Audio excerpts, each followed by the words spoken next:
Salve, salve, CACDista! Seja bem-vinda, bem-vindo a mais uma edição do nosso podcast IDEG, preparado com muito cuidado para incluir só o que interessa a você que está se preparando para o CACD. Nesta edição, a gente contempla as notícias entre os dias 22 de março e 5 de abril. Entre elas, notícias sobre o conflito em Gaza, que completa 6 meses no próximo domingo. A gente fala da resolução do Conselho de Segurança da ONU, exigindo um cessar-fogo imediato, que ainda não foi cumprido. E tem mais. O Irã culpa Israel pelo atentado que provocou mortes na embaixada iraniana em Damasco, na Síria. Falaremos também de Europa. Romênia e Bulgária agora fazem parte do espaço Schengen, a zona de livre circulação europeia. Sobre Venezuela, vamos explicar que lei é essa que criou uma província no território da Guiana. Também falaremos da posição brasileira, agora mais dura, sobre as eleições presidenciais venezuelanas, que devem acontecer em julho. Sobre política externa, a gente explica o que o Brasil ganha ao virar membro associado da Organização Europeia para a Pesquisa Nuclear. E a gente também conta os destaques da visita do presidente francês Emmanuel Macron ao Brasil. Tudo isso em detalhes você acompanha agora no nosso podcast. No dia 7 de outubro de 2023, integrantes do Hamas invadiram o sul de Israel, desencadeando um conflito sem paralelo na história da questão israelo-palestina. Só naquele dia, cerca de 1.200 pessoas foram mortas em ataques de foguetes e outras 250 foram tomadas como reféns. 6 meses depois, a guerra, que não dá sinais de que vai terminar tão cedo, apresenta um saldo de mais de 30 mil mortes e milhões de palestinos deslocados. Aqui vamos nos ater a episódios importantes dos últimos dias que merecem a atenção do CACDista. 3 coisas. 1. A resolução do Conselho de Segurança da ONU, a decisão da Corte Internacional de Justiça e um ataque em Gaza que matou funcionários das Nações Unidas. O Brasil se manifestou nesses 3 episódios. Começando pela resolução do Conselho de Segurança. Depois de muitos impasses, foi só depois de quase 6 meses de guerra que o Conselho aprovou sua primeira resolução exigindo cessar-fogo imediato em Gaza. É a resolução 2728, aprovada no dia 25 de março, com 14 votos a favor e uma abstenção, que foi a dos Estados Unidos.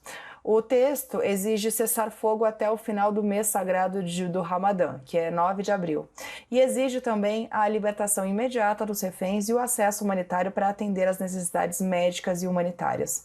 Também enfatiza a necessidade urgente de expandir o fluxo de assistência humanitária e reforçar a proteção de civis em toda a faixa de Gaza. O Brasil publicou nota por meio do MRE saudando a resolução e recordando a obrigatoriedade da implementação das decisões do Conselho. Afirmou esperar que o cessar-fogo seja implementado imediatamente e reiterou a urgência de assegurar o efetivo ingresso de ajuda humanitária em Gaza, bem como a libertação de todos os reféns. Mas a resolução tem sido descumprida pelas duas partes. Nem os reféns foram libertados pelo Hamas e nem Israel interrompeu sua ofensiva em Gaza. E um dos episódios recentes mais graves foi o ataque de drones israelenses que atingiram um carro onde estavam 7 agentes humanitários da ONG War Central Kitchen, na faixa de Gaza. Todos os voluntários morreram. Foi no dia 1º de abril. Antes disso, vários civis e trabalhadores de saúde palestinos foram mortos em um outro ataque israelense que resultou na destruição do hospital Al-Shifa. O Brasil publicou nota de repúdio aos 2 episódios. Lamentou que mais de 200 agentes humanitários já tenham sido mortos na faixa de Gaza desde outubro de 2023. Segundo o Itamaraty, esse número é o maior da história da ONU.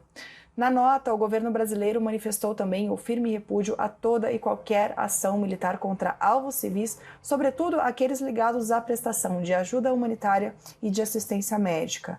Reiterou a importância do cumprimento da demanda de um cessar-fogo imediato contida na Resolução 2728 do Conselho, de que falamos há pouco, e recordou o caráter obrigatório das medidas cautelares proferidas pela Corte Internacional de Justiça, a CIJ, em 26 de janeiro e ampliadas em 28 de março, no âmbito do processo instaurado contra Israel, com base na Convenção para a Repressão e Punição do Crime de Genocídio.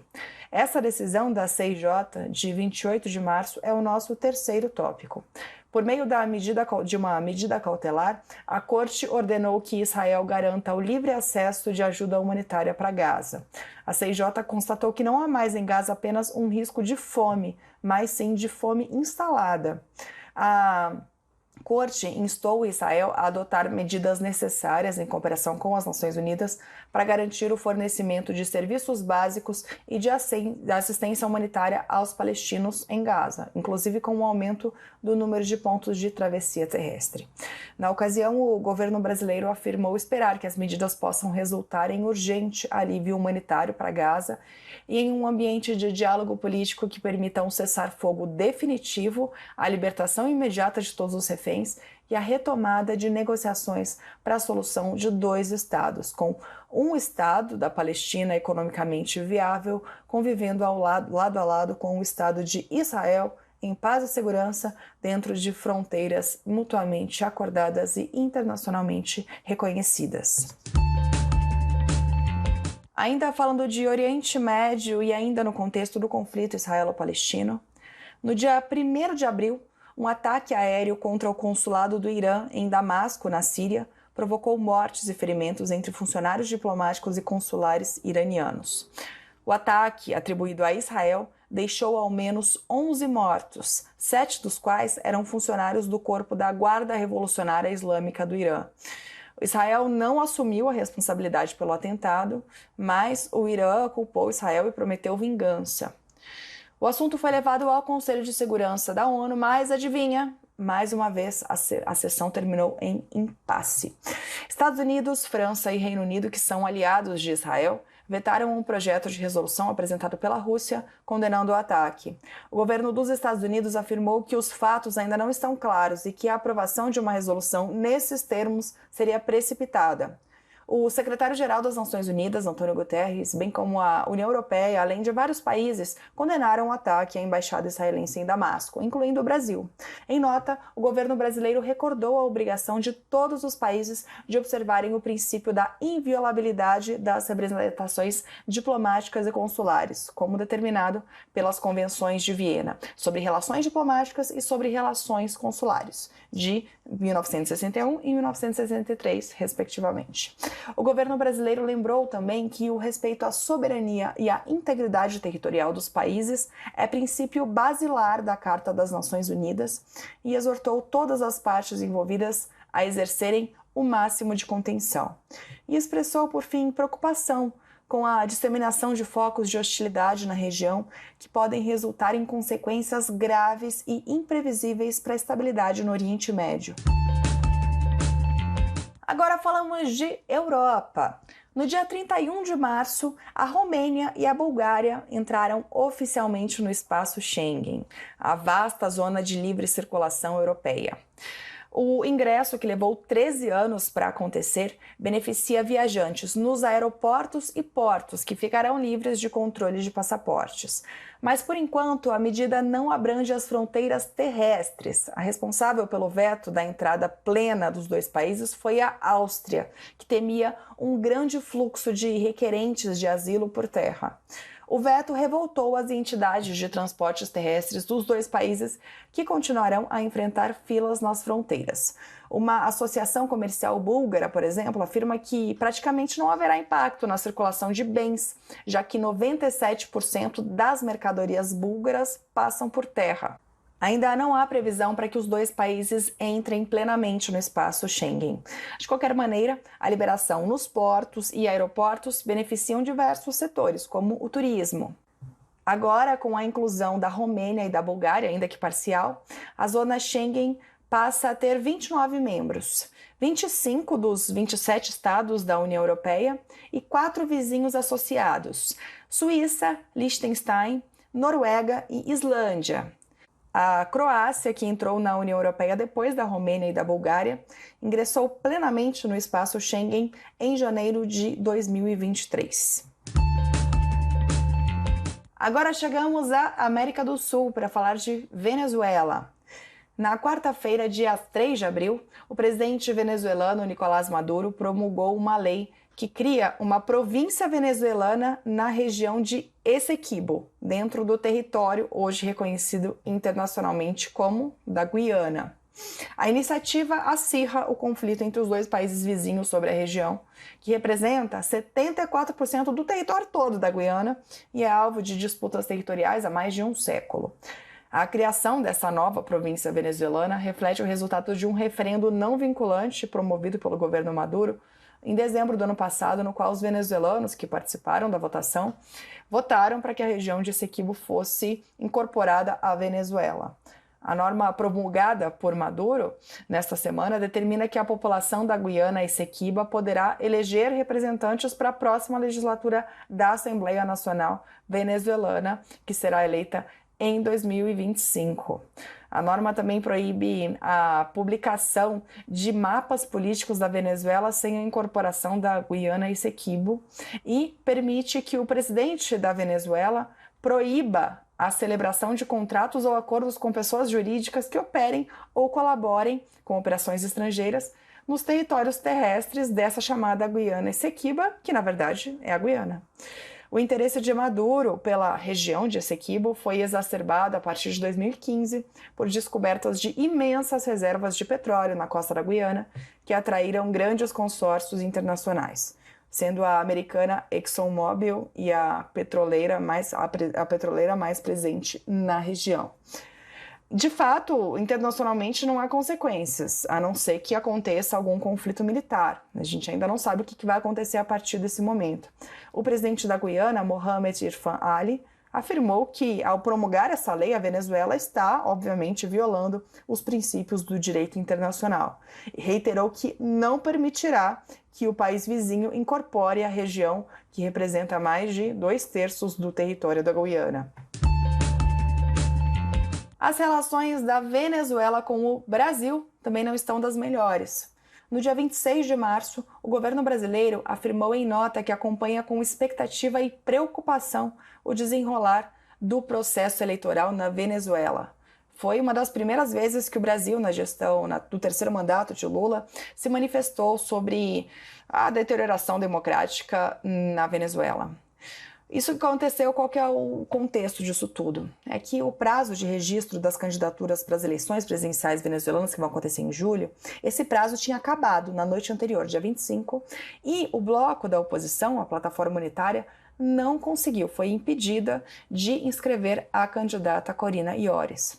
Essa candidata foi indicada como representante de Maria Corina Machado, que foi impedida pela justiça venezuelana de ocupar cargos públicos por 15 anos.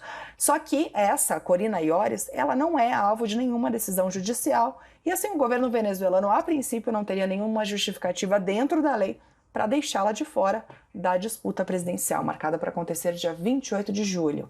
Para o governo brasileiro, na nota, o impedimento da inscrição de Iores não é compatível com os acordos de Barbados. Esses acordos de Barbados foram assinados no final do ano passado, após uma negociação entre o governo de Nicolás Maduro e a oposição venezuelana, em diálogos mediados pela Noruega para que haja garantias para um processo eleitoral transparente para o pleito presidencial deste ano na Venezuela. O governo venezuelano, informou ao Brasil que o conjunto de partidos da oposição no país não aprovou o nome de Corina Iores para a eleição presidencial de julho e que esse teria sido o principal motivo de seu nome não ter sido registrado. Ainda falando de política externa brasileira, no dia 22 de março, o Brasil passou a ser membro associado da Organização Europeia para a Pesquisa Nuclear, CERN, na sigla em francês. Com a acessão do Brasil, o país se torna o terceiro país não europeu e o único das Américas a fazer parte da CERN. A organização é responsável pela operação do mais potente acelerador de partículas existente e é considerada um dos maiores e mais avançados centros científicos do mundo, atraindo cientistas de diversas nacionalidades. Entre seus maiores feitos estão a invenção da WWW, a World Wide Web, em 1989, a comprovação do bóson de Higgs, não me pergunte o que é, mas a gente sabe que é importante, a partícula de Deus e pesquisas sobre a antimatéria. Segundo o Itamaraty, a adesão brasileira à CERN representa marco significativo no fortalecimento da cooperação científica internacional e no desenvolvimento da ciência e de tecnologias de ponta no país. Com a medida, pesquisadores e cientistas brasileiros passam a ter acesso prioritário às instalações da CERN e também a posições de trabalho, cursos e estágios científicos oferecidos. A associação também constitui oportunidade de aprofundamento da cooperação com o Sirius, um acelerador de partículas brasileiro.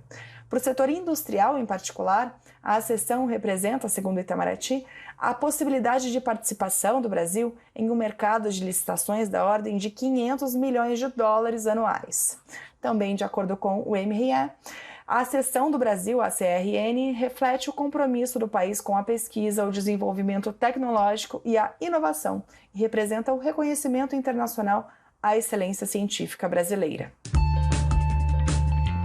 E, por fim, falamos dos principais destaques da visita ao Brasil do presidente da França, Emmanuel Macron. O presidente francês esteve aqui no Brasil entre os dias 26 e 28 de março e visitou Belém do Pará, Itaguaí, no Rio de Janeiro, São Paulo e Brasília. Com exceção de São Paulo, o presidente Lula acompanhou a visita em todas as cidades. Em Belém, os presidentes visitaram comunidades locais. Lá, os dois países adotaram as seguintes declarações na área ambiental: o chamado Brasil-França à ambição climática de Paris a Belém e além, e o plano de ação sobre a bioeconomia e a proteção das florestas tropicais. As declarações estão publicadas na íntegra no site do Itamaraty. Em Itaguaí, no Rio, Lula e Macron acompanharam o lançamento ao mar do submarino Toneleiro, o terceiro dos 4 submarinos com propulsão convencional desenvolvidos no âmbito do ProSub, o Programa de Desenvolvimento de Submarinos. Em Brasília, o presidente Macron foi recebido no Palácio do Planalto, no Palácio do Itamaraty e no Congresso Nacional. Foram adotados 21 atos entre os dois países, dentre os quais o novo Plano de Ação de Parceria Estratégica Brasil-França e atos envolvendo cooperação jurídica penal, além de documentos de diálogo e cooperação em outras áreas, como cooperação técnica, meio ambiente, segurança energética, gestão pública, saúde, educação, esporte e gênero. Em São Paulo, o presidente francês cumpriu agendas relacionadas às cooperações esportiva, cultural, científica e tecnológica e participou do 5º Fórum Econômico Brasil-França e também de um evento com a comunidade francesa no Brasil. Em nota, o Itamaraty afirmou que as relações franco-brasileiras se apoiam em firmes laços históricos. A França foi o primeiro país europeu a reconhecer a independência brasileira em 1825, estabelecendo importantes vínculos políticos, culturais e econômicos com o Brasil. O país ocupa a posição de 3º maior investidor no Brasil. O presidente Lula já realizou visita à França em junho de 2023, por ocasião da cúpula por um novo pacto de financiamento global. E a gente termina o nosso podcast por aqui. Uma ótima semana, bons estudos e até a nossa próxima edição.